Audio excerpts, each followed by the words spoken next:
नमस्कार। आपका अखबार के YouTube चैनल पर आपका स्वागत है। मैं हूं प्रदीप सिंह। इतने दिनों में आज ये पहली बार हो रहा है कि जब मैं वीडियो बनाने का विषय चुना, उसके बाद से 2 बार रिजेक्ट किया। फिर सोचा बनाऊं कि ना बनाऊं, फिर लगा कि बनाना चाहिए, फिर मुझे लगा कि बनाने से, कहते रहने से कोई फ़ायदा होने वाला नहीं। फिर लगा कि अपनी बात तो कहनी ही चाहिए। डर डर के जीने से अच्छा है मर जाना। ये आज जो कुछ सुप्रीम कोर्ट में हुआ है, उससे पूरे देश में एक तरह से देश के लिए एक काले दिवस के रूप में मनाना चाहिए। आज भारत के लोकतंत्र में न्यायपालिका का जो सम्मान था, उसको जितना गिराया है 2 न्यायाधीशों ने, शायद किसी ने नहीं गिराया होगा। जब इमरजेंसी के दौरान ये लोग चुप रह गए थे, तब भी नहीं गिरा था। जब 1984 में सिखों के नरसंहार पर चुप रह गए थे, तब भी ये नहीं गिरा था। आज जिस तरह की बात कही है 2 जजों ने, जस्टिस सूर्यकांत और जस्टिस पारदीवाला ने, उस बात को आप अफ़गानिस्तान की शरिया कोर्ट में सुन सकते हैं, आप वो बात पाकिस्तान की कोर्ट में सुन सकते हैं। भारत की अदालत में, सर्वोच्च अदालत में ऐसी बात सुनेंगे, इसकी कल्पना शायद ही किसी ने की हो। उन लोगों को छोड़कर जो शरिया का समर्थन करते हैं, जो जिहाद का समर्थन करते हैं, जो आतंकवाद का समर्थन करते हैं, जो सर तन से जुदा के नारे का समर्थन करते हैं, उनको छोड़कर। अब आपको बताता हूं कि पहले हुआ क्या। नुपुर शर्मा ने एक एप्लीकेशन अपने वकील के जरिए फाइल की कि उनके खिलाफ 20-22 जगहों पर FIR दर्ज हुई है। तो सुप्रीम कोर्ट से ये अपील की कि इन सारे मामलों को, सारी FIRs को क्लब करके दिल्ली की कोर्ट में इसको ट्रांसफ़र कर दिया जाए।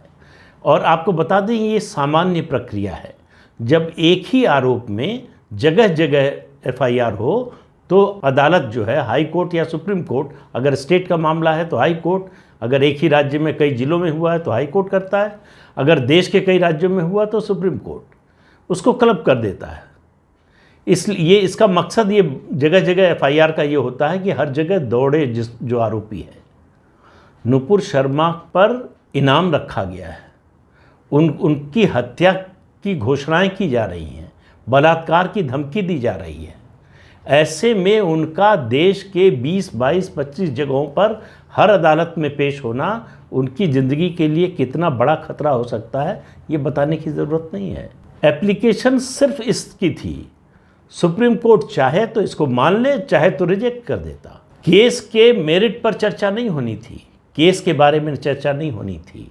लेकिन जो टिप्पणियां की है सुप्रीम कोर्ट के दोनों जजों ने, ये फैसला नहीं है, लेकिन ये टिप्पणी निचली अदालतों के लिए एक तरह का निर्देश संदेश जैसा होती है।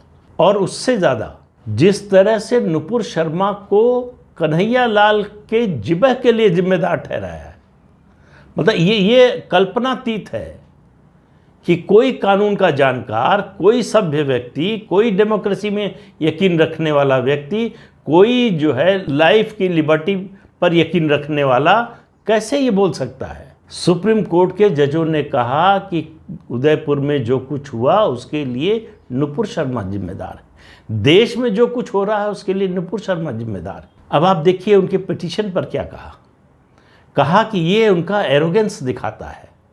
उनको लगता है कि जो मजिस्ट्रेट की कोर्ट है वो छोटी है उनके लिए, वहाँ वो अपीयर नहीं हो सकती। क्या मिलॉर्ड ने इससे पहले अलग अलग मामलों को क्लब करने के बारे में ऐसी टिप्पणी की थी? क्या नुपुर शर्मा ने ये कहा कि मैं निचली अदालत में नहीं जाना चाहती? उन्होंने तो कहा नहीं कि सारे केस जो है सुप्रीम कोर्ट में आ जाए, उन्होंने कहा दिल्ली की किसी कोर्ट में आ जाए। दूसरी बात, उन्होंने कही पूरे देश में जो आग लगी है वो नुपुर शर्मा की वजह से लगी है। और दिल्ली पुलिस जो है उनके लिए रेड कारपेट बिछा रही। क्यों? क्योंकि अभी तक उनकी गिरफ्तारी नहीं हुई। ये वही सुप्रीम कोर्ट है जो कहता है कि जेल एक्सेप्शन है, बेल जो है वो नॉर्म है। उस सुप्रीम कोर्ट को इस बात की चिंता है कि नुपुर शर्मा की गिरफ्तारी क्यों नहीं हुई।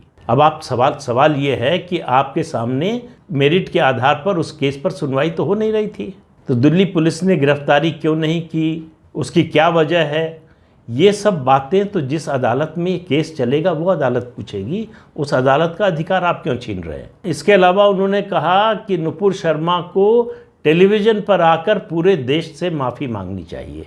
किस चीज़ के लिए? इससे क्या संदेश दिया न्यायाधीश महोदय ने? इसका मतलब कि वो कह रहे हैं कि इस देश में अघोषित रूप से ब्लास्फेमी लॉ यानी ईश निंदा का कानून लागू है। जो बात नुपुर शर्मा ने बोली वो बात बीसियों मुस्लिम स्कॉलर्स, मौलवी, मुल्ला बोल चुके हैं और आज नहीं सालों से बोल रहे हैं, तो उनकी कोई गलती नहीं है, उन्होंने कुछ गलत नहीं किया। वो बात नुपुर शर्मा ने बोली तो इसका मतलब यही है कि गैर मुस्लिम ऐसी बात नहीं बोल सकता।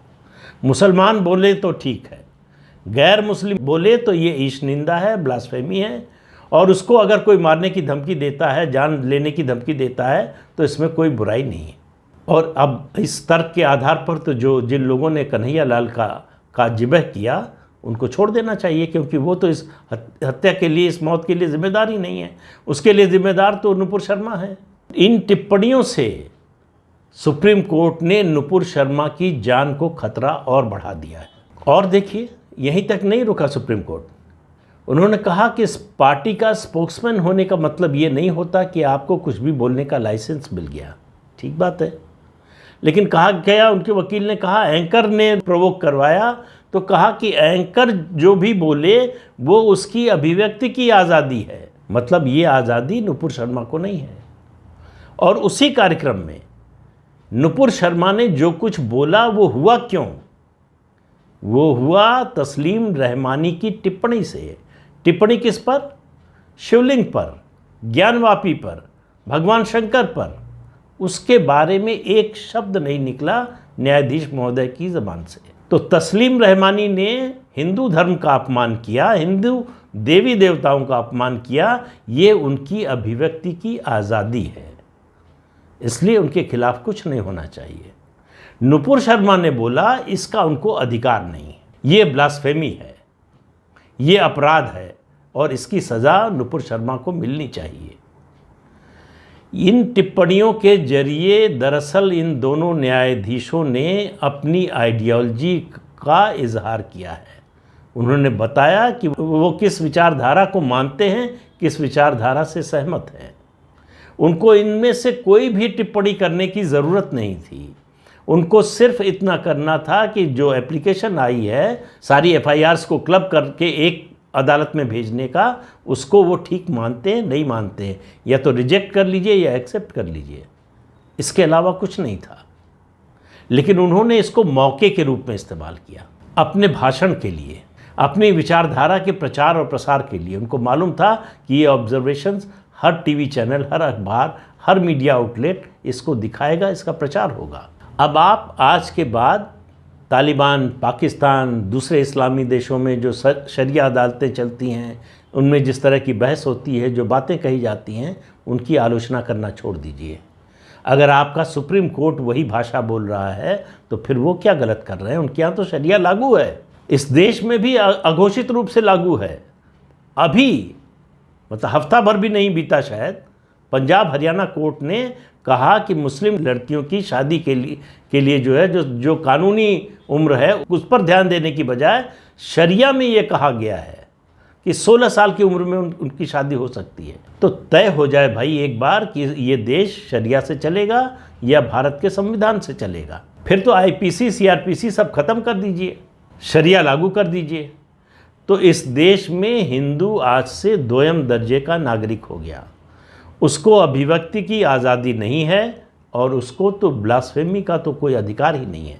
भले ही ब्लास्फेमी का कानून ना हो, भले ही इस निंदा का कोई कानून ना हो, लेकिन वो इस्लाम के बारे में, प्रॉफिट मोहम्मद के बारे में कुछ नहीं बोल सकता। इस बात से कोई मतलब नहीं कि जो बोल रहा है वो सही है या गलत है। इस बात से कोई मतलब नहीं कि जो बोल रहा है वही बात मुस्लिम स्कॉलर्स बोलते हैं, उससे भी कोई फ़र्क नहीं पड़ता। गलती ये है कि तुम हिंदू हो, तुम्हारी हिम्मत कैसे हुई ये बोलने की। और अगर तुम बोलोगे तो यही होना चाहिए कि अगर किसी की ज़बान फिसल गई, मान लीजिए नुपुर शर्मा ने गलती की, नहीं बोलना चाहिए था, तो इसके लिए कन्हैया लाल का जिबह हो जाना चाहिए। क्या ये कहना चाहता है सुप्रीम कोर्ट? नुपुर शर्मा की ये एफआईआर क्लब करने की एप्लीकेशन पर उदयपुर के कांड का जिक्र करने का क्या अर्थ है? सुप्रीम कोर्ट इसके जरिए क्या संदेश देना चाहता था? मैंने कुछ दिन पहले एक वीडियो में आपसे कहा था, नरेंद्र मोदी के बारे में बात करते हुए, कि किस तरह के लोगों से घिरे हुए हैं, किस तरह से लड़ रहे हैं, इसको समझिए। भले ही सरकार बीजेपी की है, भले ही प्रधानमंत्री नरेंद्र मोदी हैं, लेकिन सिस्टम अब भी उनका है। तीस्ता सितलवाड़ की गिरफ्तारी पर 300 वकील सुप्रीम कोर्ट को चिट्ठी भेजते हैं। जुबैर जो आल्ट न्यूज़ का है, उसकी गिरफ्तारी पर दुनिया भर में लेख लिखे जाते हैं। यूएन से सवाल उठाया जाता है कि गिरफ्तारी जो है वो ठीक नहीं है। देश भर में वो पूरा इकोसिस्टम जो है एक्टिवेट होता है। कांग्रेस के प्रवक्ता बयान देते हैं उसके समर्थन में। आप समझ लीजिए किस हालात में, किन परिस्थितियों में आप रह रहे हैं, जी रहे हैं। आपको नरेंद्र मोदी को, उनकी सरकार को गाली देना हो ज़रूर दीजिए, लेकिन एक बार समझने की कोशिश कीजिए कि परिस्थिति क्या है, किन परिस्थितियों में वो 8 साल से सरकार चला रहे हैं। और इसी तरह से यही अगर विमर्श चलता रहा तो एक दिन कहा जा सकता है कि मुसलमान इसलिए ऑफेंड होते हैं कि इस देश में हिंदू हैं, तो हिंदुओं को नहीं रहना चाहिए इस देश में। जब तक हिंदू रहेंगे तब तक मुसलमान ऑफेंड होते रहेंगे। ऐसे में आपको याद दिला रहा हूँ सीताराम गोयल की, जिन्होंने आज से 40-41 साल पहले लिखा था, उस समय की परिस्थिति पर भी लिखा था, जो आज परिस्थिति उससे बुरी हो गई है, बेहतर नहीं हुई है। उन्होंने लिखा था कि इस देश के हिंदू 5 शक्तियों से घिरे हुए हैं। पहली उन्होंने कहा इस्लामिज़म, दूसरा क्रिश्चियनिटी, तीसरा मैकॉलिज़म, चौथा कम्युनिज़म और 5वां मॉडर्निज़म। उन्होंने कहा हिंदू काहिल हो गया है, उसने सनातन धर्म की अपनी सारी परंपराएं छोड़ दी हैं। उन्होंने कहा ये जो हमको गलतफहमी है कि हम इतने 1000 साल से हमारी संस्कृति बची हुई है तो बची रहेगी, ये गलतफहमी से निकल जाना चाहिए। हमारे स्क्रिप्चर्स, हमारे जो ग्रंथ हैं वो वेस्ट में बने रहेंगे, लेकिन हिंदू सनातन धर्म को मानने वाले, उनका बचना बहुत कठिन है अगर आप जागे नहीं तो। मैं बहुत दिन से यही बात कह रहा हूँ, जागिए, इस निद्रा से बाहर आइए और समझिए कि आप क्या हैं। किसी दूसरे के बारे में जानने की ज़रूरत नहीं है, पहले समझिए कि आप क्या हैं, आपकी ताकत क्या है, आपकी असली स्ट्रेंथ क्या है, आपकी संस्कृति की जो शक्ति है वो क्या है, आपके धर्म के अध्यात्म की ताकत क्या है, उसको समझिए। बहुत से लोग मांग कर रहे हैं, सोशल मीडिया पर प्रतिक्रियाएं आ रही हैं तमाम। मतलब जज साहब ने तो कह दिया कि न्यूटन का सिद्धांत आ गया कि हर क्रिया की प्रतिक्रिया होती है। नुपुर शर्मा ने एक बयान दे दिया तो कन्हैया लाल का जिबह करने का अधिकार मिल गया उन 2 हत्यारों को। उस पर कोई टिप्पणी, किसी तरह के उनके खिलाफ कोई टिप्पणी नहीं की गई है। तो इस खतरे को समझिए। आपको बचाने के लिए आपका सुप्रीम कोर्ट भी नहीं आएगा। सोशल मीडिया पर मैं अभी कह रहा था, चर्चा हो रही है, बड़ा रिएक्शन आ रहा है कि इन दोनों जजों के खिलाफ महाभियोग का प्रस्ताव चलाया जाना चाहिए, प्रस्ताव आना चाहिए। ये जो न्यायाधीश महोदय हैं पारदीवाला, इनके खिलाफ कुछ समय पहले 58 राज्यसभा सदस्यों ने महाभियोग के प्रस्ताव का नोटिस दिया था। आरक्षण के बारे में भी उन्होंने इसी तरह की उलझुल टिप्पणी की थी, लेकिन उससे बच गए। क्या फिर बच जाएंगे? सुप्रीम कोर्ट के वरिष्ठ वकील हैं देश रत्न निगम, उन्होंने कहा ये एक्स्ट्रा कॉन्स्टिट्यूशनल और एक्स्ट्रा जुडिशियल कमेंट है जिसकी कोई ज़रूरत नहीं थी। लेकिन न्यायाधीश महोदयों को लगा कि ये बहुत ज़रूरी है, सबक सिखाना ज़रूरी है, हिंदुओं को संदेश देना ज़रूरी है कि गलतफहमी में हो कि तुम्हारा देश है, तुम इस मुगालते में जी रहे हो कि तुम यहाँ पर बराबरी का अधिकार रखते हो।